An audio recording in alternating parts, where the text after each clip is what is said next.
ઉપસાગરની શાખા અને બંગાળ ઉપસાગરની શાખા સક્રિય થાય તો સારો વરસાદ થવાની શક્યતા રહે છે.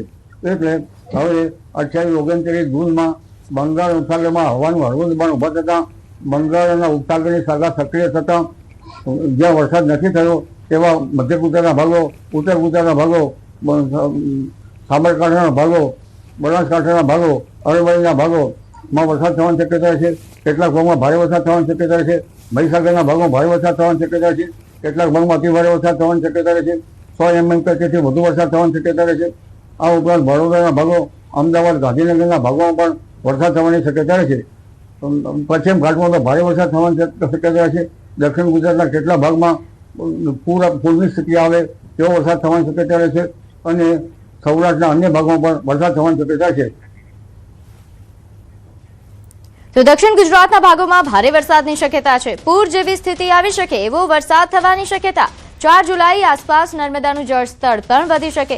ઓગસ્ટ મહિનામાં પણ અણધાર્યો વરસાદ થવાની શક્યતા રહેશે.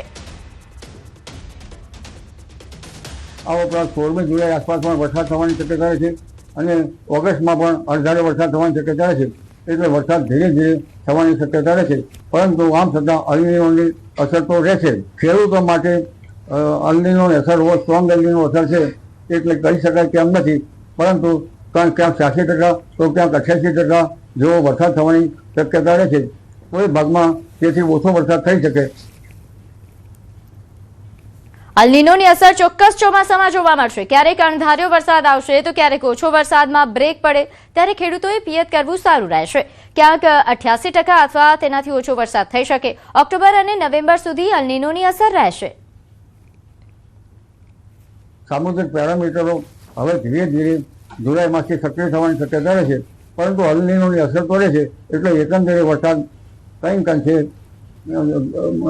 ધીરે ધીરે કૃષિ પાકો ખેતીવાડીને પોષક તો રહેશે પણ વચ્ચે વચ્ચે વરસાદમાં બ્રેક આવવાની શક્યતા છે. તો અલ નીનોને લઈને ચિંતાજનક સમાચાર. અલ નીનોની સ્થિતિ અંગે ફરી હવામાન વિભાગે જાણકારી આપી. ચોમાસામાં અલ નીનો મજબૂત બનવાની સંભાવના છે. સમુદ્રી વાતાવરણ કરાવી રહ્યું છે અલ નીનોની અનુભૂતિ. અલ નીનો સામેની ભારતીય ઢાલ એટલે કે આઈઓડીને લઈને પણ માઠા સમાચાર. હાલ આઈઓડી પોઝિટિવ બને તેવી કોઈ સંભાવના નથી. આખા ચોમાસામાં આઈઓડી તટસ્થ જ રહેવાનું અનુમાન છે. MJO પણ ચાલુ સપ્તાહ પૂરતો જ મદદરૂપ બનવાની સંભાવના. હાલ ફેઝ 5માં છે. MJO જે સિસ્ટમને મદદ કરી શકે છે તેવું IMDનું અનુમાન છે. આગળ જતા MJO ફેઝ 6 અને 7 તરફ જવાનું અનુમાન વ્યક્ત કરવામાં આવ્યું.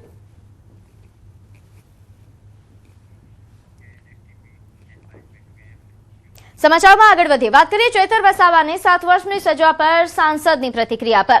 જેલવાસ બાબતે મનસુખ વસાવાનું નિવેદન. આપના લોકો ચૈતર વસાવાને હાથો બનાવી રાજકારણ રમે છે. વસાવાએ ગોપાલ ઇટાલિયાને કર્યા છે સવાલ. કોર્ટમાં કેસ ચાલતો હતો ત્યારે ધ્યાન રાખવાનું હતું. સારો વકીલ કેમ ન રાખ્યો કે ચિંતા કેમ ન કરી. ચૈતર વસાવાને ઇરાદાપૂર્વક જેલમાં મોકલ્યા. ચૈતર વસાવા ભોળો માણસ છે. આપ તેને મહોરું બનાવે છે. આવું નિવેદન તેમનું સામે આવ્યું.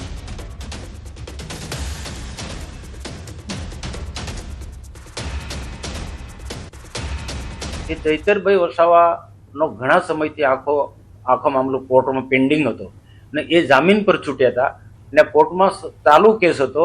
તો એ વખતે કોઈ કાળજી ના રાખી કે ભાઈ ચૈતરભાઈને બચાવવા માટે કોર્ટમાં સારા વકીલ આપણે રોકીએ. એમનો જે વકીલ છે એને મદદમાં કોઈ બીજો વકીલ રોકવાનો હતો એ કોઈ ચિંતા જ નહીં કરી. ચૈતરભાઈ મુશ્કેલીમાં હોય તે વખતે આમ આદમી પાર્ટીના ક્યારેય આવ્યા નથી અને એ પછી આવું કોઈ પણ પરિણામ આવ્યા પછી ચૈતરભાઈ મુશ્કેલીમાં મુકાયા પછી આ લોકો ચૈતરભાઈના નામે બધી જાતની બધી ટીકા ટિપ્પણીઓ કરે છે. ચૈતરભાઈનો ખાલી ઉપયોગ કરે છે અને ચૈતરભાઈ એક ભોળો માણસ છે. એનો ભોળપણનો આ લોકો લાભ ઉઠાવી જાય છે. આગળ વાત કરીએ દાહોદની, જ્યાં સિંગવડના સિંગાપુર ગામમાં દીપડો ઘૂસ્યો. ગામની સીમમાં દીપડો દેખાતા લોકોમાં દોડધામ મચી. 2 દીપડા ગામ નજીકના એક ઊંચા ઝાડ પર ચડી ગયા. દીપડાને જોવા માટે મોટી સંખ્યામાં લોકો ઉમટી પડ્યા. ઘટનાની જાણ થતાં વન વિભાગની ટીમ તાત્કાલિક સ્થળ પર પહોંચી. દીપડો ખોરાક કે પછી પાણીની શોધમાં ગામ તરફ આવ્યા હોવાનું અનુમાન છે. વન વિભાગ દ્વારા દીપડાની હિલચાલ પર સતત નજર રાખવામાં આવી રહી છે. તંત્રએ ગ્રામજનોને સાવધાન રહેવા માટે અને સુરક્ષિત અંતર જાળવવા માટે અપીલ કરી છે. વન્ય પ્રાણીઓના વધતા ગામ પ્રવેશના કારણે ગ્રામજનોમાં ચિંતાનો માહોલ છે. આગળ વાત કરીએ અમદાવાદની જ્યાં દધીચી બ્રિજ પર યુવકનો આત્મહત્યાનો પ્રયાસ. કોંગ્રેસ ધારાસભ્ય ઇમરાન ખેડાવાલાની સતર્કતાથી જીવ બચ્યો. ઇમરાન ખેડાવાલા અને તેમના કમાન્ડોએ સુરક્ષિત નીચે ઉતાર્યો. પ્રેમ લગ્ન બાદ પત્ની છોડીને જતા યુવકે આ પગલું ભર્યું. યુવકને બચાવી પોલીસને સોંપવામાં આવ્યો. પોલીસે સમગ્ર મામલે વધુ તપાસ શરૂ કરી છે. તો આ બનાવ બન્યો દધીચી બ્રિજ પર, જ્યાં એક યુવક જે પ્રેમ લગ્ન બાબતે બંદૂક રાખી આત્મહત્યાનો પ્રયાસ કરવા જઈ રહ્યો હતો. જો કે કોંગ્રેસ ધારાસભ્ય ઇમરાન ખેડાવાલા અને તેમના કમાન્ડોએ તેને બચાવી લીધો, સમયસર બચાવ્યો અને પોલીસને સોંપી દીધો. હવે તેનું કાઉન્સેલિંગ કરવામાં આવશે. નોંધનીય છે કે પોલીસે સમગ્ર મામલે વધુ તપાસ પણ શરૂ કરી છે. ત્યારે આ સમગ્ર જે બચાવ પ્રક્રિયાનો વિડીયો છે તે હાલ સામે આવ્યો છે, જેમાં દેખાય છે કે આ યુવકને બચાવવા માટે લોકો પ્રયાસ કરી રહ્યા છે.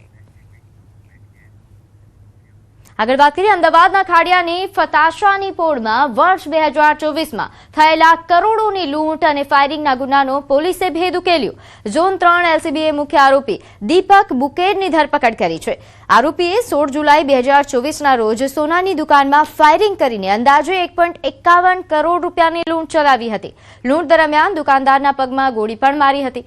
તપાસ દરમિયાન જામનગરના નિવૃત્ત એરફોર્સ અધિકારીના ઘરે થયેલી પિસ્તોલ સહિત અંદાજે 15 લાખ રૂપિયાની ચોરીનો ભેદ પણ ઉકેલાયો. પ્રાથમિક તપાસમાં સામે આવ્યું કે સટ્ટામાં અંદાજે 25 લાખ રૂપિયાનું દેવું થતા આરોપીએ ચોરી અને લૂંટ જેવા ગુનાઓને અંજામ આપ્યો હતો.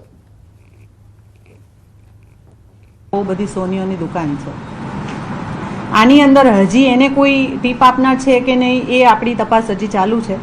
પણ આ જગ્યાએ જે ઇન્સિડન્ટ પ્લેસ ઉપર એ આવે છે ત્યારે એકલો જ છે અને એણે સેમ ડે મતલબ આગલા દિવસે આવેલો છે 15 તારીખે, એ દિવસે અને 16 તારીખે ઘટનાને અંજામ આપતા પહેલાં એણે ખૂબ સારી રીતે રેકી કરી છે. અને આ શોપની અંદર જ્યારે એક જ વ્યક્તિ છે, બીજું કોઈ હાજર નથી, એવા ટાઈમે ઇન થયો છે અને એણે આ ગુનાને અંજામ આપ્યો છે.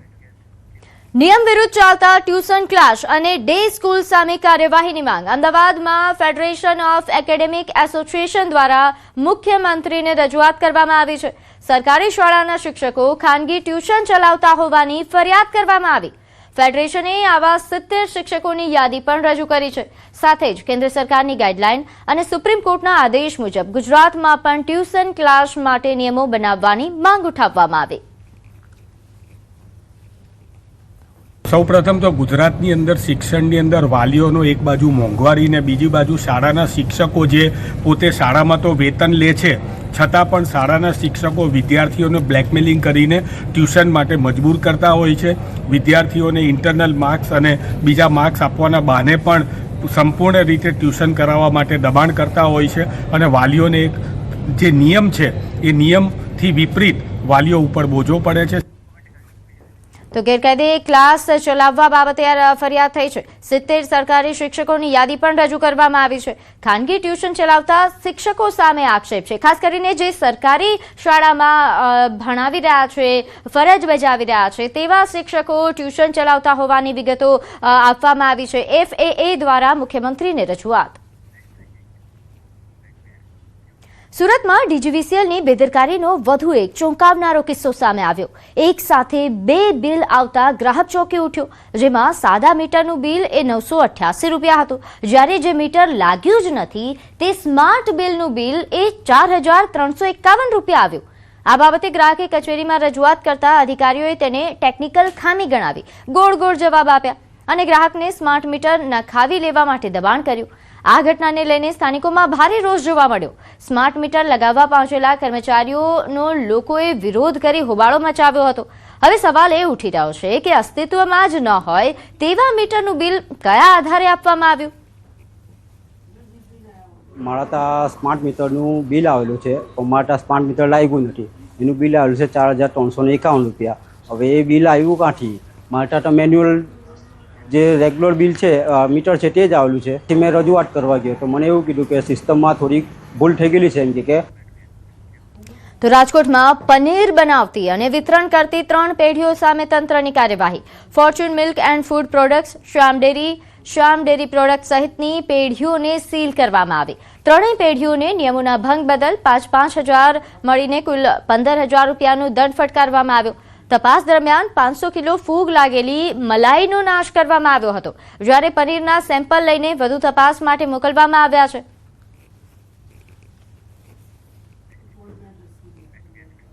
આગળ વાત કરીએ વિશ્વ ડ્રગ્સ વિરોધી દિવસ નિમિત્તે નર્મદા જિલ્લામાં નશા મુક્તિ અંગે જનજાગૃતિ રેલીનું આયોજન કરવામાં આવ્યું.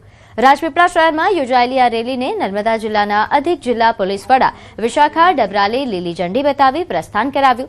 રેલી શહેરના મુખ્ય માર્ગો પરથી પસાર થઈ હતી, જેમાં નશાના દૂષણથી દૂર રહેવા, યુવાનોમાં જાગૃતિ લાવવા અને નશા મુક્ત સમાજના નિર્માણનો સંદેશ આપવામાં આવ્યો. રેલીનું સમાપન એ રાજપીપળા પોલીસ સ્ટેશન ખાતે થયું હતું, જેમાં પોલીસ અધિકારીઓ, વિવિધ વિભાગોના અધિકારીઓ, વિદ્યાર્થીઓ, નાગરિકોએ ઉત્સાહપૂર્વક ભાગ લઈ નશા મુક્ત સમાજ માટે સંકલ્પ વ્યક્ત કર્યો. अंतर्राष्ट्रीय ड्रग्स विरोधी दिवस है. नर्मदा पुलिस जिला पुलिस द्वारा एक जन जागृति रैली का आयोजन करवाया गया है और लोगों के प्रति ड्रग्स के विरुद्ध जागृति फैलाने का काम कर रही है.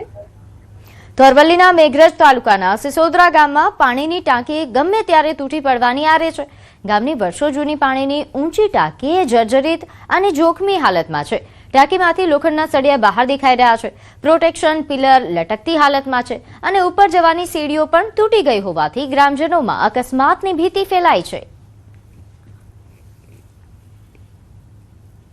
हमारा गांव में वोटर को स्कूलों के पानी જે હાલ જરી પડી જાય તેવી અવસ્થામાં છે. જો આપ શ્રીને મારી વિનંતી છે કે નવી ટોપી બને અને લોકોને શુદ્ધ પાણી મળી રહે, ભય ટળે, તો આપ થાય આ કામ ઉપર ટોપી નવી આપવા માટે અમારી વિનંતી. તો ગામના મુખ્ય માર્ગ વચ્ચે આવેલી આ ટાંકી કોઈ પણ સમયે મોટી દુર્ઘટના સર્જી શકે તેવી આશંકા વચ્ચે ગ્રામજનોએ તંત્ર સમક્ષ ટાંકી તાત્કાલિક ઉતારી લેવા અને નવી પાણીની ટાંકી બનાવવાની માંગ કરી છે. સાથે જ ગામના લોકોને નિયમિત અને શુદ્ધ પીવાનું પાણી મળી રહે તે માટે વહેલી તકે યોગ્ય કાર્યવાહી કરવામાં આવે તેવી પણ માંગ ઉઠી છે. માટેની આપની અપીલ છે સાહેબ, અને હાલ સાથી અમારી શક્તિ જલદા છે.